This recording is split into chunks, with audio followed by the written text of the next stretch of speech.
आइए बात करते हैं दोस्तों, आज 26 अप्रैल 2020 संडे रविवार हो चुका है और इस वीडियो में जानेंगे अपन दोस्तों आज के मुख्य समाचार और today breaking news, India news, headlines news के तहत भारत देश की तमाम बड़ी खबरों पर नजर डालेंगे। इसके अलावा देश और दुनिया में चल रही दोस्तों इस बीमारी के वायरस को लेकर भी क्या अपडेट आ रहे हैं बताएंगे आपको। साथ ही मोदी सरकार ने सभी बैंक खाताधारकों के लिए एक नई सुविधा, बड़ा फायदा शुरू किया, वो भी जानेंगे। इसके अलावा दोस्तों आज 11 बजे प्रधानमंत्री नरेंद्र मोदी जी देश को एक बार फिर से मन की बात कार्यक्रम के तहत संबोधित भी करने जा रहे हैं। उसमें भी कुछ बड़े ऐलान और बड़े घोषणाओं के अपडेट आपको बताएंगे। बिल्कुल बने रहेगा हमारे साथ इस वीडियो में और एकदम पूरा लास्ट तक जरूर देखिएगा, क्योंकि बहुत ही महत्वपूर्ण और काम की खबरें आपको इस वीडियो में जानने मिलने वाली है। बिना टाइम वेस्ट के मैं आपको ले चलता हूं दोस्तों सीधे पहले अपडेट की तरफ। तो देख पा रहे 9 राज्यों से ग्राउंड रिपोर्ट निकल कर आ रही दोस्तों। राजस्थान में नहीं मिली है लॉकडाउन में छूट। जी हाँ, आपको बता दें दोस्तों छत्तीसगढ़ और झारखंड में भी प्रतिबंध पहले की तरह ही लागू रहेगा। दरअसल आपको पता होगा कल ही मोदी सरकार ने कई जगहों पर, स्पेशली उन जगहों पर जहाँ पर हॉटस्पॉट वगैरह नहीं है, ग्रीन जोन है, वहाँ पर दुकानें वगैरह खोलने के लिए कुछ नियम कानून कायदे बनाए थे, राइट। और ऐसे में राजस्थान सरकार ने कहा दोस्तों की अभी व्यवस्थाएं जैसी हैं वैसे ही चलती रहेगी। 3 मई तक लॉकडाउन लागू रहेगा, कहीं पर भी दुकानें वगैरह व्यापार काम धंधे नहीं चालू होंगे। वहीं मध्य प्रदेश सरकार ने रविवार से कुछ इलाकों में ढील दिए जाने की बात कही है। पंजाब सरकार ने स्पष्ट तौर पर कह दिया दोस्तों की 3 मई तक राज्य में कर्फ्यू रहेगा। हरियाणा में लॉकडाउन के नियमों में कोई राहत फिलहाल नहीं दी गई है। वहीं संक्रमण में सबसे ज्यादा प्रभावित महाराष्ट्र राज्य में भी कोई भी अतिरिक्त छूट नहीं मिली है। तो ये तो इन 9 राज्यों से ग्राउंड रिपोर्ट निकल कर आ रही दोस्तों। 3 मई तक तो लॉकडाउन रहना ही है। छत्तीसगढ़ में दोस्तों दुकानें खोलने को लेकर केंद्र सरकार के साथ एक बैठक हुई और उसके बाद राज्य सरकार ने स्पष्ट कर दिया कि छत्तीसगढ़ राज्य में भी अभी कोई छूट नहीं दी जाएगी। मध्य प्रदेश में भी भोपाल में 3 मई तक कोई छूट नहीं मिलने वाली है। उत्तर प्रदेश में भी रियायतें नहीं है, फिर भी कुछ जगहों पर दुकानें जरूर खुली हुई दिखाई दी है। झारखंड में भी छूट का ऐलान नहीं किया गया। बिहार में लगातार संक्रमण को बढ़ते हुए देखते हुए दोस्तों सभी जिलों में प्रभावित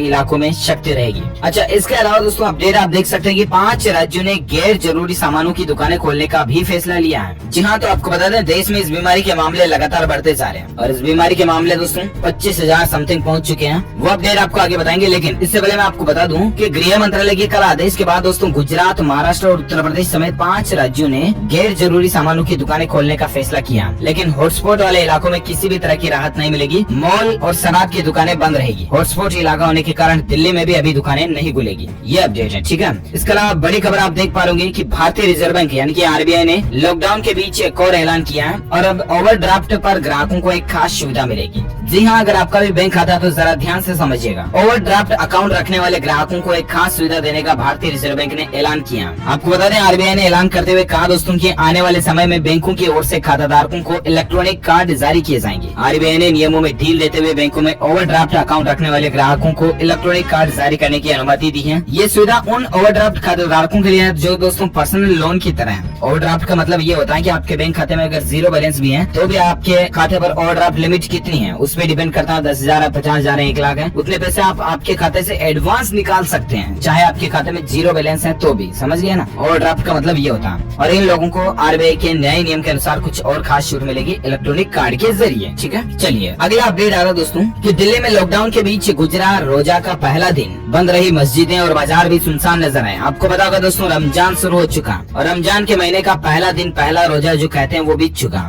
इस दौरान अधिकतर बाजारों और मस्जिदों में सन्नाटा पसरा हुआ दिखाई दिया, जो कि इससे पहले रमजान के दौरान पहले कभी नहीं देखा गया। लॉकडाउन के चलते लोग घरों में रहे और आसपास की ज्यादातर दुकानें भी बंद रही। मस्जिदों समेत धार्मिक स्थल लगभग 1 महीने से बंद हैं। धर्म गुरुओं ने भी घरों में रहने और मेल जोल से दूरी बनाए रखने की सलाह दी है। ऐसे में लोग न तो नमाज और न ही इफ्तार के लिए एक साथ जमा हो सके। तो ये रहा कुछ दिल्ली में दोस्तों रमजान का पहला दिन। इसकी कुछ तस्वीरें भी आप स्क्रीन पर देख सकते हैं, कितना सन्नाटा पसरा हुआ दिखाई दे रहा है। और साथ ही अगला अपडेट आ रहा मौसम समाचार को लेकर बड़ी खबर आप देख सकते हैं दोस्तों कि आज फिर बदलेगा मौसम। देश के इन इलाकों में आएगी आंधी और गिरेगा पानी। जी हाँ, आपको बता दें दोस्तों भारतीय मौसम विज्ञान विभाग की चेतावनी के अनुसार अगले 24 घंटों के दौरान हिमाचल प्रदेश, उत्तराखंड, पश्चिम उत्तर प्रदेश, मध्य प्रदेश, आंध्र प्रदेश, तमिलनाडु और हरियाणा में बारिश हो सकती है। 24 घंटों के दौरान उत्तरी और पश्चिम राजस्थान के कुछ हिस्सों में धूल भरी आंधी के साथ हल्की बारिश के आसार भी बन रहे हैं। वहीं स्काईमेट वेदर की रिपोर्ट के मुताबिक 24 घंटों के दौरान पश्चिम बंगाल, सिक्किम, छत्तीसगढ़, तेलंगाना, केरल, दक्षिण आंतरिक और दक्षिण तटीय कर्नाटक के कुछ हिस्सों में भी हल्की बारिश हो सकती है। वहीं अगले 24 घंटों में पश्चिम बंगाल, उत्तरी उड़ीसा, मणिपुर, मिजोरम, त्रिपुरा के कुछ हिस्सों में भी बारिश होने के आसार है। राजस्थान में भी कल कई जगहों पर आंधी तूफान जैसी हालात और बारिश की घटनाएं देखने को मिली। तो ये दोस्तों अगले 24 घंटों के दौरान का संपूर्ण भारत का मौसम पूर्वानुमान रहा। चलिए साथ ही अगला अपडेट आ रहा कि जूम को टक्कर देगा व्हाट्सएप। अगले हफ्ते लॉन्च होगा एक खास फीचर। जी हाँ, WhatsApp social media media application जो है चैटिंग वगैरह हम जिससे करते हैं, उसमें दोस्तों आपको अगले सप्ताह एक खास फीचर मिलने जा रहा है। और पता है क्या वह है दोस्तों की फेसबुक ने शनिवार को घोषणा करते हुए कहा है दोस्तों की व्हाट्सएप पर जल्द ही एक साथ 8 लोगों से आप वीडियो और वॉइस कॉल करने की सुविधा शुरू हो जाएगी और आप इसका फायदा उठा पाएंगे एंड्रॉइड और iOS दोनों के लिए। पहली बात तो ये, ठीक है। दूसरी बात ये दोस्तों की इसके साथ ही फेसबुक ने मैसेंजर में रूम फीचर जारी कर दिया, जिसकी मदद से एक साथ 50 लोग वीडियो कॉलिंग कर सकते हैं। और खास बात यह है कि Facebook messenger room video calling में वे लोग भी शामिल हो सकते हैं जो कि फेसबुक का इस्तेमाल भी नहीं करते हैं। मैसेंजर रूम में कॉलिंग में शामिल होने के लिए एक इनवाइट लिंक की जरूरत पड़ेगी। फेसबुक ने मैसेंजर में room feature zoom video conferencing app के मुकाबले के लिए जारी किया। हाल ही में जूम ऐप की सिक्योरिटी को लेकर काफी बवाल वगैरह चल रहा है। सरकार ने भी जूम ऐप डेवलप करने के लिए कॉन्टेस्ट वगैरह निकाले थे, तो इसी दरमियान ये फेसबुक व्हाट्सएप का नया अपडेट है। चलिए साथ ही अगली खबर आ रही दोस्तों की पीएम मोदी ने डाकियों की तारीफ, बोले की कठिन परिस्थितियों में कर रहे हैं काम। जहाँ पोस्टमैन जो है ना हमारे देश के, उनकी तारीफ की है। और पीएम मोदी ने कहा दोस्तों की देश में इस बीमारी से लड़ने में केंद्र और सभी राज्य सरकारें तो मिलकर काम कर रही है। इसके अलावा भी हमारे देश के जो योद्धा पोस्टमैन है, डाकिया है, वो भी अपनी जिम्मेदारी और फर्ज निभा रहे हैं। इसके लिए बहुत बहुत शुक्रिया उनका, ये कहना है पीएम मोदी जी का। और साथ ही अगला अपडेट आप देख सकते हैं कि रविवार को मन की बात में प्रधानमंत्री मोदी फिर से मांग सकते हैं लॉकडाउन पर जनता का सहयोग। देखते हैं दोस्तों आज आखिर 11 बजे सुबह पीएम मोदी जी मन की बात कार्यक्रम शुरू करने जा रहे हैं और इस कार्यक्रम में क्या बातें होती हैं। और साथ ही अगला अपडेट आ रहा है दोस्तों कि ब्रिटिश एजेंसी ने भी पीएम मोदी के काम को सराहा है और उन्होंने दोस्तों दुनिया का दूसरा सबसे लोकप्रिय नेता भी पीएम मोदी जी को ही बताया है। यू गवर्नमेंट नाम की इस पोलिंग एजेंसी ने कहा कि वियतनाम के राष्ट्रपति गुयेन फू ट्रोंग के बाद भारत के प्रधानमंत्री नरेंद्र मोदी जो है इस बीमारी से निपटने के लिए दुनिया के दूसरे सबसे लोकप्रिय नेता बन चुके हैं। अच्छी बात है, ये हम सभी भारतीयों के लिए गौरव की बात है दोस्तों कि आखिर पीएम मोदी का ओहदा पूरी दुनिया भर में उस लेवल पर है कि दुनिया की इतनी जितने भी सैकड़ों देश है ना, उन सब में भारत की वैल्यू क्या है, क्या भारत की रैंक क्या है, जरा सोचिए। और ये रैंक बनाने, भारत का गौरव बनाने के पीछे सरकार का ही हाथ होता है। और वाकई में मोदी सरकार ने जो भारत को दुनिया की नजरों में ऊंचाई की बुलंदियों पर पहुंचाया, उसके लिए हम सभी भारतीयों के लिए बड़े ही गौरव की बात है। ऐसे में दोस्तों एक सच्चे भारतीय नागरिक और हिंदुस्तानी होने के नाते इसी वीडियो पर एक लाइक तो जरूर बनता है। अभी का अभी दिल से लाइक कर दीजिए फटाफट से, क्योंकि लाइक करने से हमारा मोटिवेशन भी बढ़ता है और हम आपको और भी अच्छी काम की खबरें रोजाना देते रहेंगे। चलिए लाइक कर दिया तो अपन आगे बढ़ते हैं दोस्तों फटाफट से अगले अपडेट्स में। देख पा रहे कि टीवी, फ्रिज, मोबाइल जैसी चीजों की क्या अब ऑनलाइन हो सकती है खरीदारी। इसको लेकर सरकार ने क्या आदेश दिया, तो मैं आपको बता दूं सरकार ने इसको लेकर एक नई गाइडलाइन भी जारी की है। जैसा कि मैंने आपको बताया था कि दोस्तों अभी भी ई कॉमर्स कंपनियां जो है ना वो सिर्फ जरूरी प्रोडक्ट ही बेच पाएंगी। गृह मंत्रालय की तरफ से एक नया आदेश जारी किया गया, यानी कि स्नैपडील, फ्लिपकार्ट, अमेजोन वगैरह जो है ना ये अभी भी दोस्तों ऐसी फ्रिज, कूलर वगैरह, मोबाइल फोन इस तरह के फालतू आइटम नहीं बेच पाएंगी, बल्कि सिर्फ जरूरी सामान जैसे कि ग्रोसरी वगैरह के सामान हो गए, घर के अंदर काम में आने वाले जो सामान है वही आइटम्स बेच पाएंगी। चलिए साथ ही अगला अपडेट आ रहा दोस्तों कि लॉकडाउन को 1 महीना पूरा हो चुका और 25 मार्च को दोस्तों देश में जो इस बीमारी के मरीजों के लिए सिर्फ 70 अस्पताल थे, आज 900 से ज्यादा हैं, जबकि वेंटिलेटर्स की संख्या भी पहले 14,000 थी जो बढ़कर 50,000 पहुंच चुकी है। यानी कि भारत ने 1 महीने में कितनी अच्छी प्रोग्रेस की और कितनी अच्छी व्यवस्थाएं बनाई, इसका अंदाजा आप अच्छे से लगा सकते हैं। लॉकडाउन के 1 महीने के अंदर सरकार ने जो मेडिकल इंफ्रास्ट्रक्चर बढ़ाया वो काफी अच्छा रहा, लेकिन दोस्तों फिर भी जरूरतों के हिसाब से देखा जाए तो ये अभी भी बहुत कम है, क्योंकि 1 महीने में इसकी टेस्टिंग में 10 गुना का ज्यादा इजाफा हुआ। पहले 3 से 4,000 लोगों की टेस्टिंग होती थी, अब रोज 35,000 लोगों की टेस्टिंग हो रही है। बस दोस्तों आप अपने फर्ज को निभाते रहिए और सरकार के दिशा निर्देशों अनुसार लॉकडाउन का पूरा जरूर पालन करते रहिए, वो भी ईमानदारी से, ठीक है। बाकी सब कुछ धीरे धीरे सही हो जाएगा। वही दोस्तों जब इस बीमारी की बात चली रही है ना, चीनी बीमारी की, तो मैं आपको इस बीमारी से संबंधित कुछ आंकड़े भी बताता हूँ। पिछले 24 घंटों के दौरान जो भारत में इस वायरस के नए मामले देखे गए ना, वो है दोस्तों 1490, जबकि संक्रमितों की संख्या 25,000 के करीब पहुंच चुकी है। वहीं अभी भारत में कुल आंकड़ों की संख्या कितनी हो चुकी है, तो इसको लेकर अभी तक का जो अपडेट आ रहा दोस्तों वो आ रहा है 24,942, यानी कि तकरीबन 25,000 तक भारत में कुल लोगों की संख्या पहुंच चुकी है। वहीं 779 लोग भारत से इस दुनिया को अलविदा कह चुके हैं। वहीं पूरी दुनिया में इसकी संख्या की बात करें दोस्तों तो 28,60,000 से भी ज्यादा हो चुकी है। वहीं 2 लाख से ऊपर जान जाने वाले लोगों की संख्या निकल चुकी है। तो ये तो पूरी दुनिया भर में इसके आंकड़े। और एक अपडेट देख सकते हैं कि गुजरात में 256 नए केस के बाद संक्रमितों की संख्या 3,071 हो चुकी है। और अभी तक दोस्तों गुजरात में केवल 133 लोगों की जान जाने की खबर है। इतने में से 133 तो केवल भारत के गुजरात राज्य से गए हैं। अब जरा सोचिए गुजरात के हालात कितने गंभीर चल रहे हैं। चलिए साथ ही अगला अपडेट देख सकते हैं कि रिसर्च सर्वे में बात का पता चला दोस्तों की सुंदर पिचाई को 2019 में मिली विश्व में सबसे ज्यादा सैलरी, कॉम्पेंसेशन में 2,000 करोड़ रुपए। जहाँ गूगल के सीईओ जो है ना सुंदर पिचाई, सबसे अच्छी बात है कि हमारे भारत के हैं, इसलिए हम सभी के लिए गौरव की बात है। और इन सुंदर पिचाई को दोस्तों 2019 साल की सबसे ज्यादा सैलरी मिली है। इस दुनिया में कोई भी ऐसा सेक्टर नहीं, कोई भी कंपनी की ऐसी पोस्ट नहीं, सीईओ, एमडी, मास्टर वगैरह जितने भी हैं उनकी सबकी सैलरी कम है के बजाय सुंदर पिचाई। चलिए अगला अपडेट आ रहा कि इंडियन रेलवे की इस फैक्ट्री में प्रोडक्शन भी शुरू हो चुका है। 2 2 नए कोच भी बनाए गए हैं। देशव्यापी लॉकडाउन के बाद 23 अप्रैल 2020 से भारतीय रेलवे कोच फैक्ट्री जो है ना कपूरथला, उसने प्रोडक्शन शुरू किया और रेलवे के 2 नए कोच भी बनाए गए। और साथ ही अगला अपडेट देख सकते हैं कि ओला कंपनी मुफ्त में दे रही है इमरजेंसी कैब सर्विस।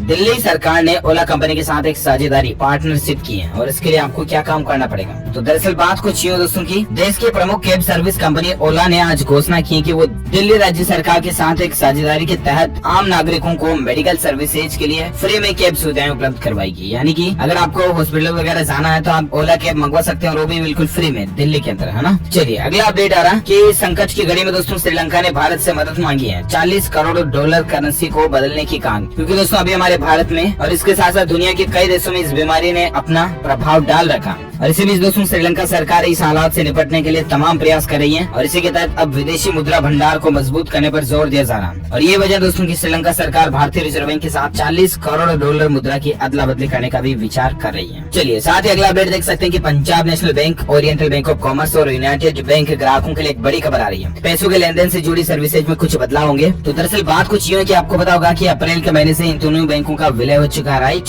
और इस समय विलय होने के बाद आपके मन में क्या सवाल हो सकते हैं, उसके जवाब ऑफिशियली बैंक ने शेयर किए। पहला देख सकते हैं कि ग्राहक के तौर पर इस विलय का असर क्या होगा। तो आपका कुछ भी असर नहीं होगा दोस्तों, नुकसान कुछ भी होने वाला नहीं है। जो कोई भी बदलाव होगा बैंक आपको बहुत ज्यादा नोटिस दे देगा और फोन नंबर वगैरह इसी के आधार पर बदलाव होगा। अच्छा, इसके अलावा दोस्तों क्या ओबीसी और यूबीआई की बैंक ब्रांच बंद हो जाएगी ये अगर पीएनबी में मर्ज होगी? तो ऐसा नहीं होगा। इन बैंकों के लोगो और पोस्टर को हटा दिए जाएंगे और वहाँ पर पीएनबी का पोस्टर लगा दिया जाएगा। लेकिन इन द फ्यूचर में अगर जरूरत महसूस हुई तो ही बैंक ब्रांचों को बंद किया जाएगा, बाकी जुड़ी रहेंगी, ठीक है। इसके अलावा वापस आपको केवाईसी अपडेट करवाने की जरूरत नहीं है। इसके अलावा अभी तक तो आपके दोस्तों bank account number, IFSC code, MICR वगैरह सब कुछ वैलिड रहेंगे। इनमें फिलहाल कोई बदलाव नहीं किया जाएगा। तो ये दोस्तों पीएनबी वगैरह और इन विलय के बैंक ग्राहकों के लिए अपडेट है। और साथ ही अगली खबर देख पा रहे कि एप्लीकेशन से जाने गाँव की पंचायत में कितना पैसा आया और कितना खर्च हुआ। दोस्तों ग्राम पंचायतों में ये पटवारी सरपंच वगैरह जो होते हैं ना, कई सारे ऐसे होते हैं जो फ्रॉड वगैरह कर देते हैं, राइट। ऐसे में अब दोस्तों ई ग्राम स्वराज एप्लीकेशन सरकार ने जो लॉन्च किया ना, उसकी मदद से गांव का आम आदमी भी देख पाएगा कि दोस्तों सरकार ने इस साल अपनी पंचायत में कितना बजट वगैरह लॉन्च किया, कितना खर्च हुआ इससे वगैरह वगैरह ना। तो इस एप्लीकेशन का फायदा आप भी उठा सकते हैं। ई ग्राम स्वराज करके है, प्ले स्टोर पर जाकर के आप डाउनलोड कर लीजिएगा, ठीक है। और साथ ही अगला अपडेट आ रहा है कि लॉकडाउन में बैंक की लंबे लाइन से भी आपको छुटकारा मिल जाएगा। ऐसे बुक करें अपना टाइम स्लॉट और यहाँ इस तरह की नई सर्विस शुरू भी हो चुकी है। जी हाँ, तो आपको बता दें दोस्तों ये जो नई सर्विस शुरू की है ये हरियाणा राज्य सरकार ने की है और इसके तहत दोस्तों लोग अपने घर बैठे ही बैंक में टाइमिंग स्लॉट को बुक कर सकते हैं। बैंक में कैश जमा कराने और निकालने के लिए इसका इस्तेमाल किया जा सकता है। माना जा रहा दोस्तों की इसी तरह की सर्विस देश के अन्य राज्यों में भी शुरू की जा सकती है वगैरह वगैरह। तो जानकारी आप देख सकते हैं। अच्छा, ये जो वेब URL है इसका दोस्तों देख पा रहे कि bank.haryana.gov.in, इस पर जाकर के आप हरियाणा राज्य में किसी भी जो भी आपकी बैंक ब्रांच, IFSC कोड वगैरह डालना है उसके, और आप उसमें प्री बुकिंग कर सकते हैं, ठीक है। अच्छा, अगला अपडेट आ रहा है कि सरकार के आदेश के बाद क्या खुल सकते हैं इस तरह के कार और बाइक शोरूम। जानिए आखिर पूरा मामला क्या है। तो सरकार के आदेश अनुसार दोस्तों जो कि साइड वगैरह में आ रहे हैं, एक तरफ आ रहे हैं, उन कारों को खोलने के लिए सरकार आदेश जारी कर सकती है। उसके बाद भी वो डिपेंड करता है राज्य सरकार पर और उसके बाद जिला प्रशासन, DM, जिला कलेक्टर जिसे अपन कहते हैं ना, उनके द्वारा अपने अपने जिले में जो आदेश दिए जाएंगे वही चीजें फॉलो होंगी। ओके दोस्तों, तो इसी के साथ ही आज की बड़ी खबरें, मुख्य समाचार, टुडे ब्रेकिंग न्यूज का वीडियो ये फिनिश होता है। और साथ ही अगर आपको ये वीडियो अच्छा लगा तो इसे लाइक कीजिए, दिल से शेयर भी करना अपने दोस्तों के साथ फेसबुक और व्हाट्सएप पर। Thank you, take care, good bye, जय हिंद, जय भारत, वंदे मातरम।